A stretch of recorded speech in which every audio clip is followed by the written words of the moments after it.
Sul, hello, and Labus. Welcome to another episode of the Payne Family Ultimate Decades Challenge. The year's 1340. It's day 3, Monday, in the very early hours. I think it's about 3 a.m. in game. And we are going to be spending pretty much all of today with the Miskinis family branches. But we have to deal with the Paynes' finances really quickly because I didn't do their taxes at the end of the last episode, mostly because I didn't write down what they'd started with. So last episode, we started the sale with 3,988 simoleons. We ended the sale with 5,608 simoleons, meaning that we had a profit of about 1,620 simoleons. But due to the raise in taxes because of the war, we're taxed now at 40%, meaning that we owe 648 on that amount and we'll be left over with about 4,960 simoleons. And as we can see, 4,960 simoleons is not the 12,600 simoleons that we owe for tallage. So we might be in pretty big trouble. And by we, I kind of mean Esmond and Knox. I'll pop in on them again towards the end of the year because I don't think we'll spend that much time with them during this episode. And we'll see if there's any more nectar to sell, see if we can somehow push our way through and be able to pay it. But honestly, I don't have a lot of hope, and I think things are looking pretty bleak. They're probably going to prison, but that's a problem for literally tomorrow in the game. So I'll see you when we get to the first of the Miskinis households we'll be with today in just a moment. Here we are at the former Narva turned back into being the Narva household now that Irma has married Chagatai, Yelu's brother, because of a lot of reasons, but mostly because today it's Irma's birthday to a young adult. So she's going to age up today, or at least we're going to do her rolls today because I had some trouble doing rolls the other day for certain sims, and Irma may find herself in that position. It's hard to say for sure. Do we have a cake here? Yes. An inappropriate type of cake, but a cake nonetheless. Let's see if she can do it. Oh, she can. Okay. Put it back away for now. Chagatai is cleaning his dog. Dana is incredibly depressed. Wait a second, Dana and Vitalia, there's some fresh food coming. Why don't you put that away, kiddo? Oh. Dana's feeling a little bit better now that she's had a chance to talk to Vitalia. Irma's really depressed. Really, really depressed. Losing her mom was really hard on Irma because, of course, she's already lost her dad at some point. That's why it was just her and Lena when they moved in. There's a lot of emotions here. I don't know that Dana and Vitalia can really understand what's happening. Whoopsies, that was pretty close. Because they're only like 6 years old this year, 5 or 6 years old. So they're really, really young. So I don't know if they really have much concept of what's happened, although I guess both of them have had a lot of loss in their lives. So maybe they do understand death better than I'm imagining that they do. He doesn't like farmhouse decor? Listen, sorry, but that's kind of the life. Oh yeah, and as you can probably tell, Irma is in fact pregnant. Congratulations to her. She can do an old pukey. So there's going to be a little Narva baby. We're going to spend probably most of today with the Miskinis line, like with Darius specifically, I mean. You want to become friends with Irma? I didn't realize that you weren't. Why don't you brighten her day? So, if you didn't watch the Decade in Review, basically what happened is that Grania had made the deal with Dana to bring Vitalia back. And Grania knew that a fair trade for that is a life for a life. So she used that, but she used it to her advantage, where she basically manipulated it so that more people would be affected than not. So Vitalia actually did get to come back completely unscathed. She hasn't been, ruined in any way. She's doing just fine. She didn't come back with any personality changes.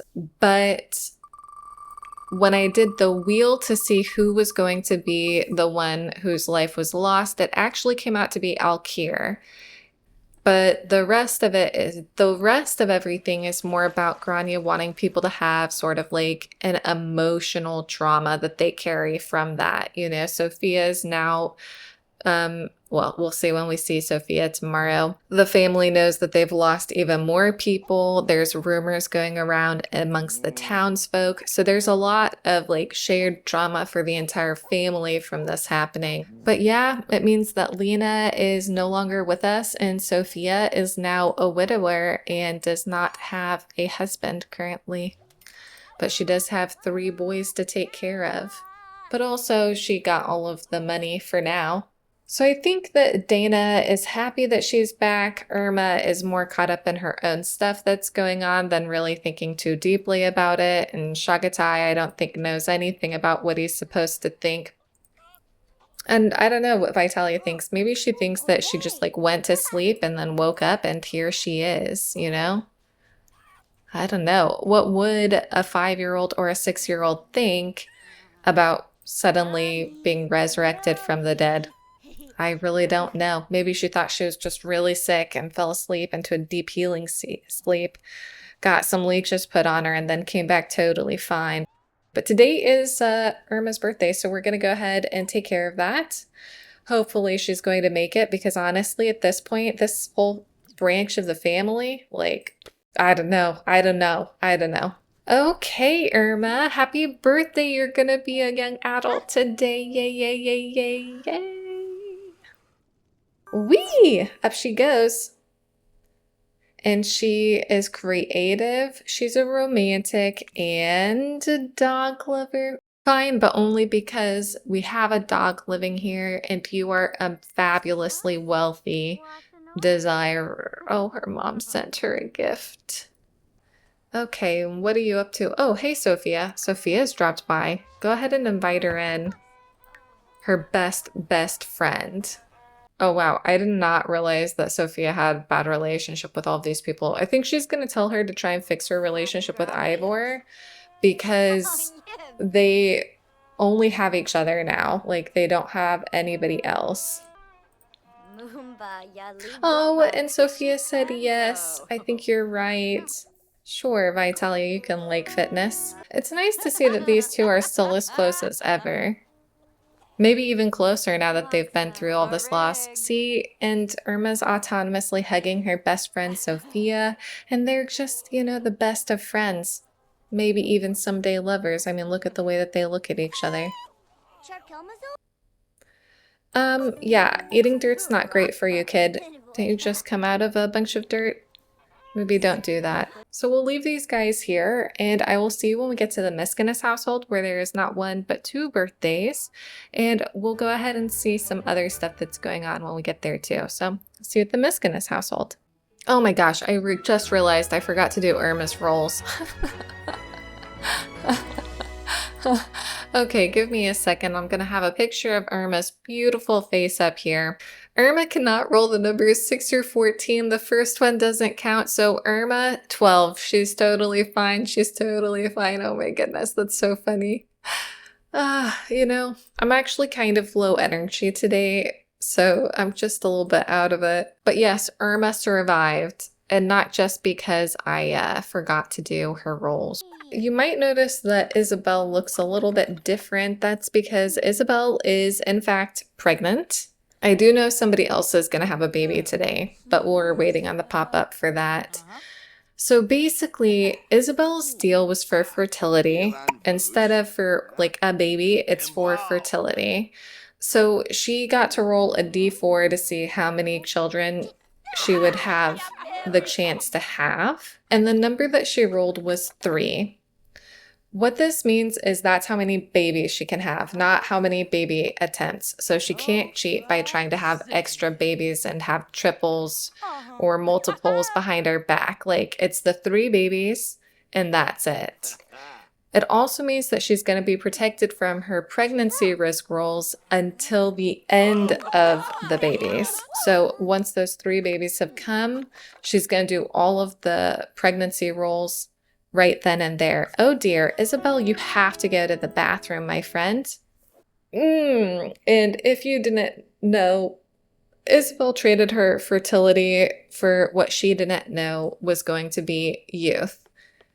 And that won't come for a while. There's other things. There's a certain number of years before that's going to happen. But somebody's going to lose their youth in order for her to get this fertility, but she doesn't know that, and we don't know yet when it's going to happen. But for now, oh, it's Joris's birthday, the first illegitimate little guy.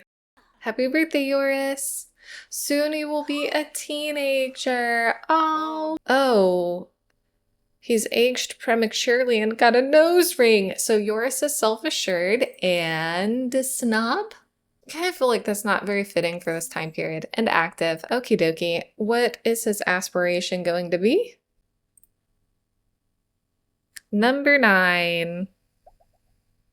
He wants to be smart brain. Okay. How many are there? 7? Awkward number. Okay, let's see which one is he gonna get, Which one? 1. Okay, well, didn't need to do a d20 after all, but, whatever. 1? Academic. Well, okay.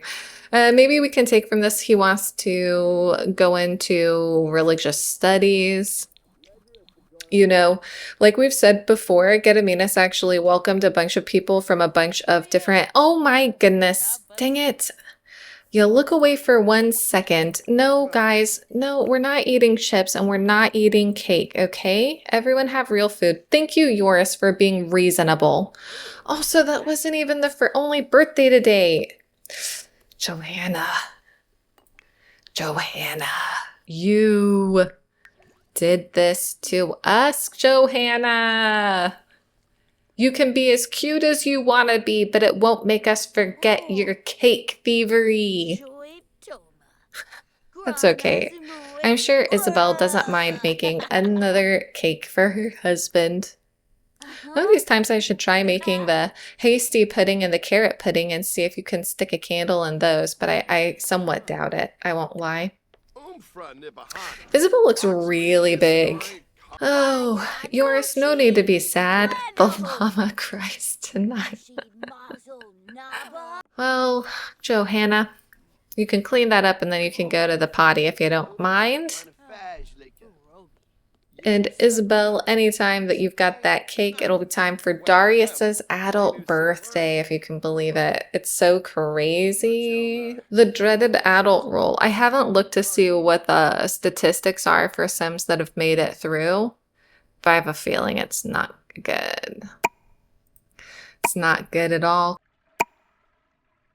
There we go. Johanna, you touch this and we're gonna have to have words. You might notice as well that Darius is looking a little bit better. That's because his immune system is slowly fighting off the tuberculosis. Soon, he might even be back to normal. And happy birthday, Darius, an adult. Oh my gosh. You're a grown folk. Nobody touch this cake, please. Is he a kleptomaniac? Oh my gosh, I forgot. He's a cat lover kleptomaniac. A talented pickpocket. Oh, interesting. Does he not have a third trait? I feel like he doesn't. Okay, so for Joris to survive his teenage job, he just cannot roll the number 7, that's it. 15, he's fine, oh my goodness.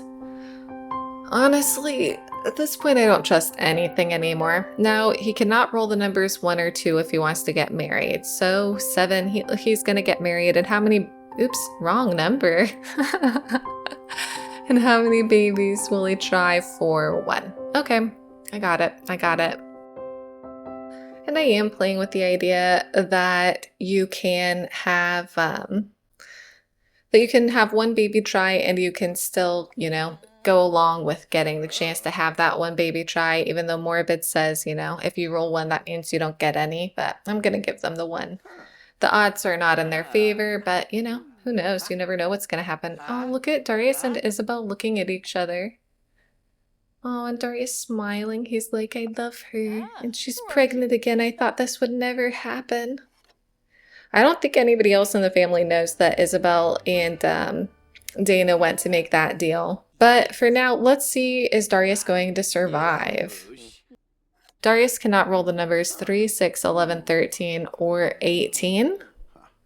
First one doesn't count, so 9. He did it. He did it. Hey, congrats, Darius.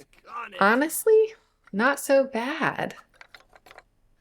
So unless we get the pop-up for the other pregnancy, we're going to wait around here for Isabel to go into labor. But in the meantime, the other historical events for 1340 in terms of English history and the 100 Years' War are that after being successful with the naval campaign, Edward III headed onto the land for another attack. He split his men into two, and he took the better equipped force to besiege the city of Tournai, while his, I guess, quote, friend, Robert d'Artois, led a force of English and their poorly equipped Flemish allies to Saint Omer, under the assumption that even though he was an ant poisoner, he still had allies there. Because remember, Robert d'Artois was an ant poisoner. That's why he was on the run from France in the first place. Now, Saint Omer had already received reinforcements of 3,000 men-at-arms, a few thousand militia, and their leader, the Duke of Burgundy. D'Artois, by comparison, had a few hundred men-at-arms, about 1,000 longbowmen, and 10 to 15,000 Flemings. But like I said, the Flemish were poorly equipped and ill-trained. After Robert d'Artois set up some hidden obstacles and split his men into 3 groups where there were 2 bodies of Flemish fighters on either side, d'Artois tried to get the French to engage in battle. The Duke of Burgundy wanted to wait for the main force to arrive. He already knew it was on its way, but some of his knights got a little bit excited and they ran out. They were like, yeah, battle! Those knights attacked one of the side forces of the Flemish, and the Flemish repulsed them, at which point the French knights turned and ran away, but at this point the Flemish were also excited and gave chase after them, at which point the French forces regrouped, turned round, and they became engaged in a bitter struggle for the entire afternoon. The Duke of Burgundy saw what was going on, and he, I imagine, sighed heavily at the folly of excited men with weapons, then came out to join the fray. Essentially, once he did that, they decimated the Flemish force that was engaged in battle with the French knights. And the other Flemish force saw this happen. They saw the French turn their eyes on them and realized at that point that they didn't have the right weaponry or training. So they turned to flee back to camp only to be swarmed by the French and absolutely destroyed. Estimates put the loss of life at around 8,000 men by this point. The Duke of Burgundy, meanwhile, had split one force from the group going after the Flemish to engage with d'Artois' better equipped and trained group, and they met in a long-lasting battle where the French took heavy losses before falling back. As d'Artois' group was making their way back to their camp, they actually crossed paths with the soldiers who had gone after the Flemish, but both sides were exhausted and they basically just walked right past each other without bloodshed. By the next day, the arrival of more reinforcements for the French was imminent, so d'Artois had to flee to join up with Edward's men, who were still besieging Tournai. They knew by this point that the French army that had joined together at Saint Omer was coming towards Tournai to meet them, and Edward, in classic Edward fashion, wanted to battle them, but his allies were all like, no, don't do it, man, don't do it. So eventually, a truce was signed, the siege was lifted, and Edward returned to England. Obviously, at that point, he wasn't exactly in a great mood, and it wasn't helped any when, on his return, his creditors confronted him about the massive and ever-increasing mound of debt he owed, leading to him then lashing out at his tax collectors. I imagine that's about the time that taxes got raised, but I already did it, so, I mean, it already got raised for us. Also, an interesting tidbit about Philippa, Edward's wife, is that she seemed to actually care about the well-being of the people. There's a letter that survives of her asking her lawyer to stop the raising of taxes until she could look at them all and figure out which were actually going to be truly helpful and which could be dropped so that her tenants could have a better life. And I thought that was really interesting because you don't often hear things like that from queens particularly. And it kind of fits with a lot of other things that she does that are like kind of like quiet aspects of Edward III's reign, where she goes out of her way to kind of, you know, just make life better for people if she can. And I thought that's interesting. So it's about 9:30. Joris is super cute. Sad that he's not going to pass on his genetics. He looks so much like his dad. If he was blonde, he would be like Seamus, exactly. Why don't you guys all, like, chit-chat? Yeah, you can complain about your dad. He's kind of a wreck. Have a deep convo. You can stop. You can stop. I'm shocked Isabel hasn't gone to bed. Oh, she went to get some food. Well, fair enough. We'll put that away then. They're such a cute little family. I love them so much. It's a shame. It's a shame that Isabel and Dana ended up in a position where they made a deal that they didn't understand for things that they both wanted but knew that they shouldn't have. It is kind of depressing. Like, it's a really depressing story.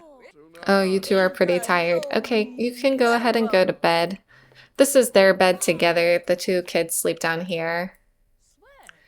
Darius and Isabel are talking from over here, I guess. But they still sleep in the same place that they always have. Okay, and the other labor is underway, so I will see you when we get to that house to help Eleanor with her pregnancy. All right, here we are at the Woodhamses, where Eleanor is once again in labor. It is her way. I'm hoping this time it's a boy baby. Please, please let it be a boy baby this time. It's not fair that they have to keep going through all of this. And I know this challenge isn't fair, and I know life isn't fair, but I mean, come on. If they can have a boy baby who lives... Oh no, Eleanor, we can't see you. Eleanor, you're invisible. Eleanor, where are you? Oh, you weren't there yet, that's why. Right. That was just one of those weird... Well, you are there. Ugh, this game's so weird. Well, congrats, Isabella. Isabella has the reach milestone. Okay, Eleanor. Oh, she looks so hopeful. Eleanor, is this gonna be the one? Is this the time? Is this the boy who's going to live to be the spare heir so that we can take a break? Please, Eleanor, please. Also, Eleanor, please be safe. Oh my gosh, I didn't even think about that until just now. Oh my gosh, Eleanor. Oh my gosh, it's a boy. It's a win. Okay, it's a boy. The boy name that I chose, if we were going to have a boy, is Stephen. And just one. Staying safe, just having one. That's as safe as we can be. Eleanor, you done good, kid. You done good. I'm proud of you. I love you. Okay. So for Eleanor to survive, she cannot roll the numbers 1 or 11. That's it. Come on, Eleanor, come on. 15? And for baby Stephen to survive, he cannot roll the numbers 1, 5, 7, 10, 12, 15, 17, or 20. Come on. You can do it, kid. Oh, dang it. Stephen could not do it. Stephen did not make it. Oh, guys, I feel so bad for Eleanor. She is having such bad luck. Everyone's gone to sleep. Not just yet, Eleanor, because our little baby Isabella, it's not quite her birthday, really. But we are going to age her up because it's her birthday tomorrow, and we're here right now. We have a lot of birthdays tomorrow, I think. So we kind of have to do this now. Happy birthday, Isabella. Oh, she's got such cute hair. So she's cautious, and now she's independent. That's right. Okay. Oh my gosh, she looks like Gree! Oh gosh, Grania sent her a gift. I mean, all of the siblings sent her a gift, I think. Except... Is anybody missing? Oh yeah, Kieran. Hey Kieran, what are you doing? I'm sorry, but like, this is Gree. This is Gree right here. That's Gree's face. It's not quite Gree's face, but it's pretty close. For Isabella Woodhamse to survive her age up to a toddler, she cannot roll the numbers 4, 8, 12, or 16. Please, please, please, please, please, please.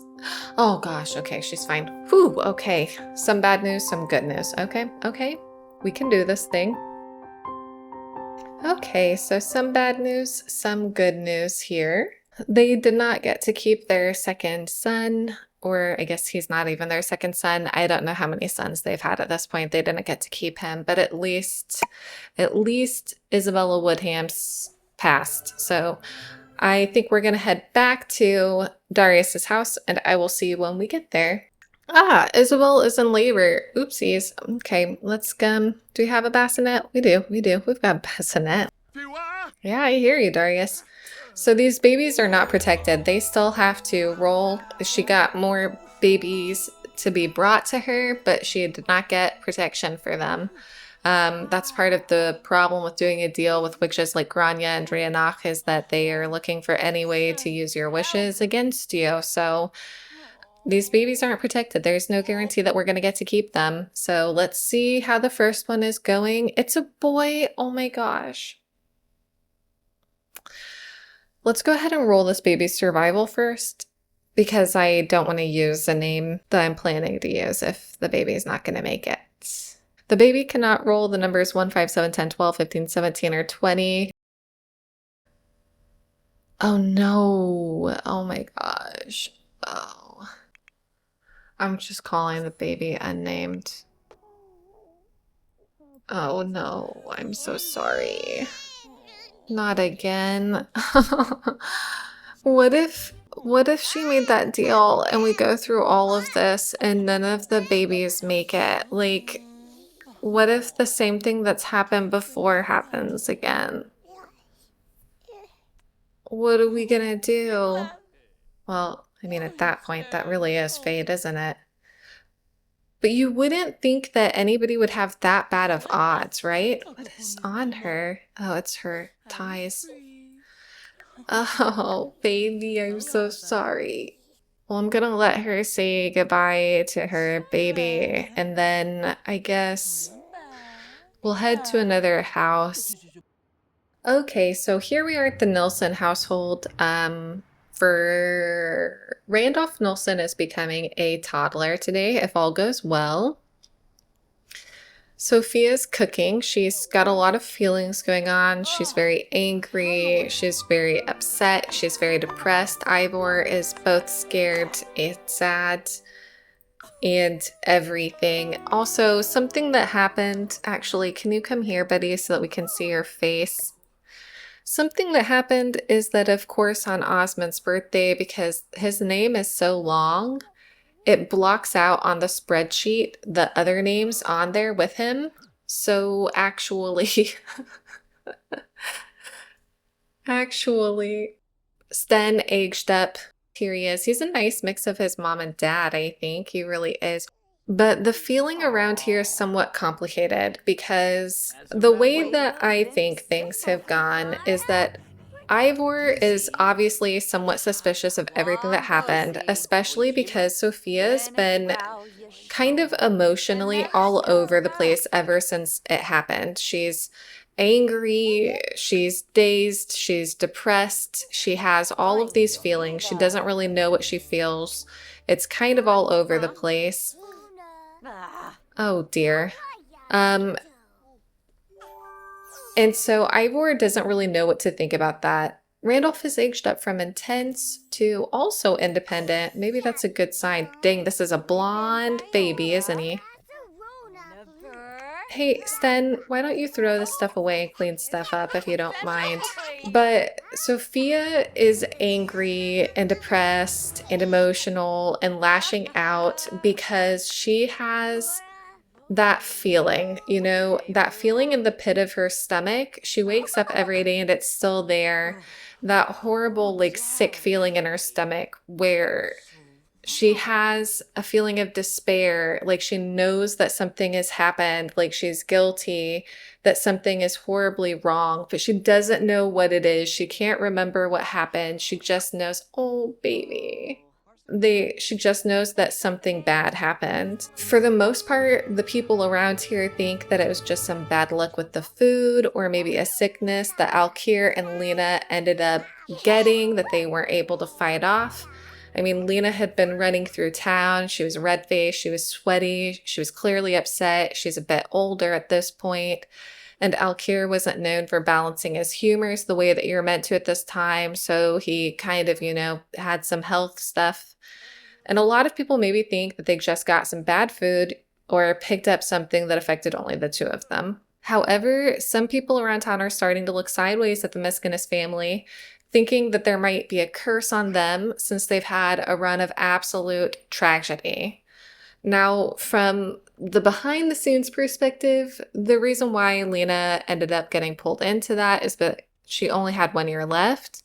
And when I rolled her cause of demise, it was poison. And I could have taken that as food poisoning, but I thought this fit with everything else that was going on, Randolph cannot roll the numbers 4, 8, 12, or 16 to survive, so he is rolling 6.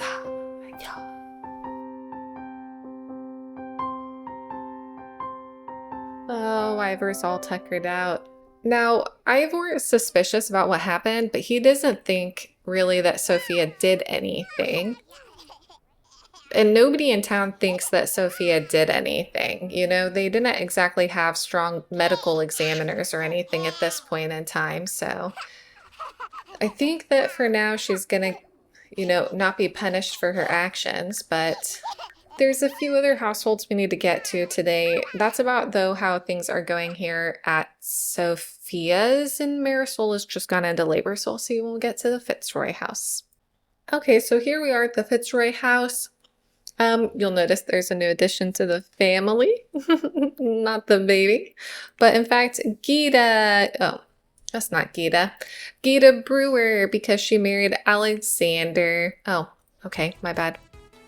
Oh, the baby's like right now? Oh dear.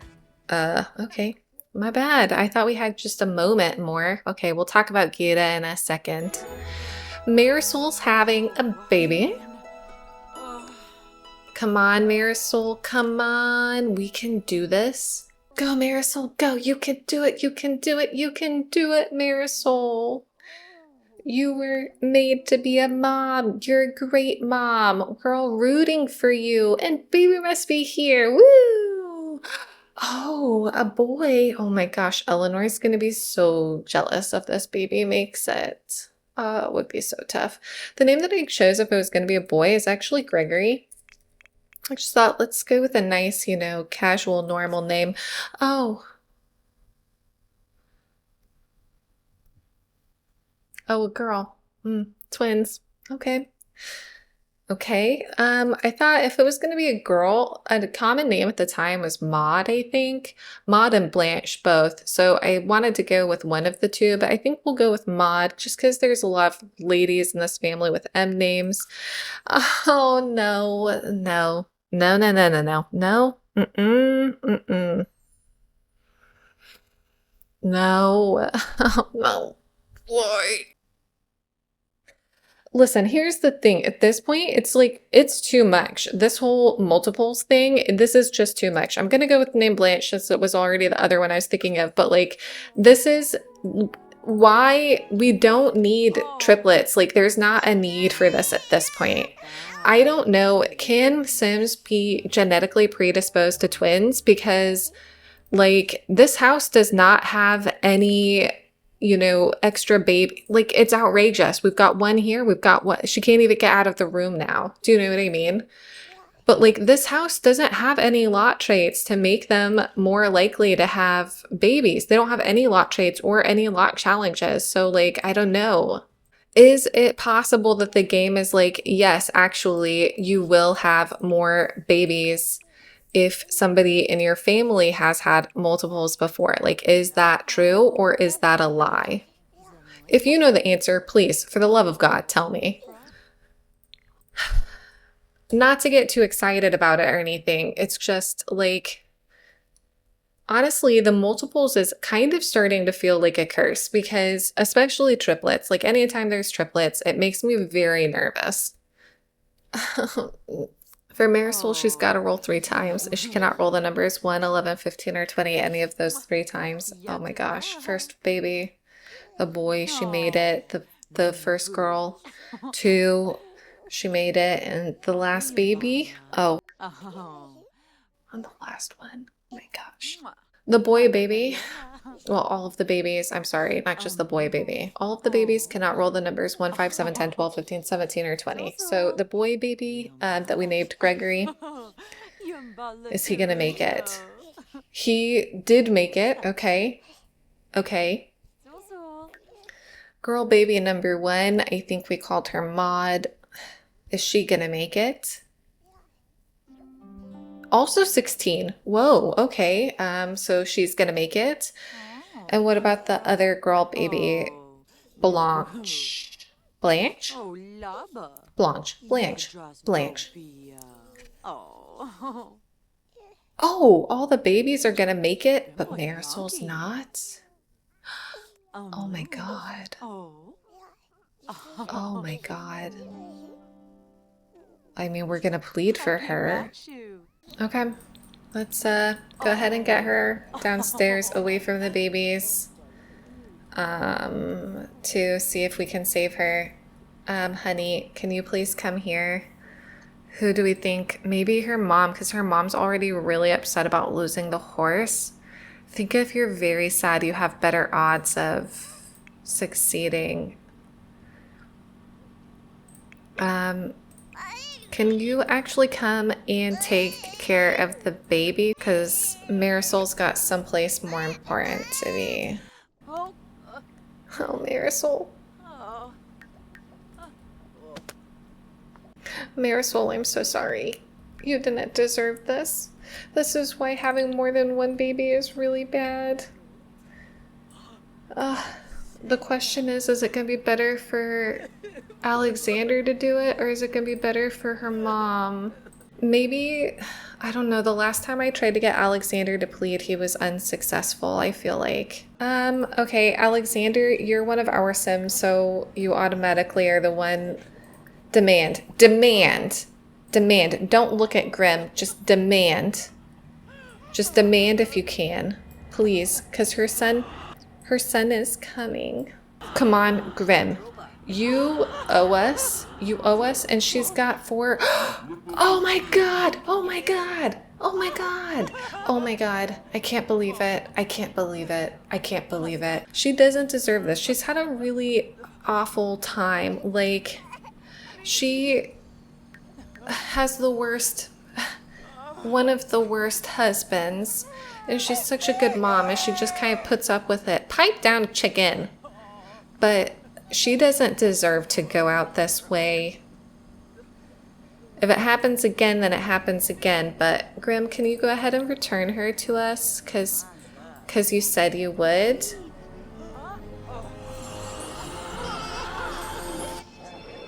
Come on, Marisol, come back. Yes! Oh. Yeah, everyone's pumped up about it. Everyone's clapping for you. Congratulations, Marisol.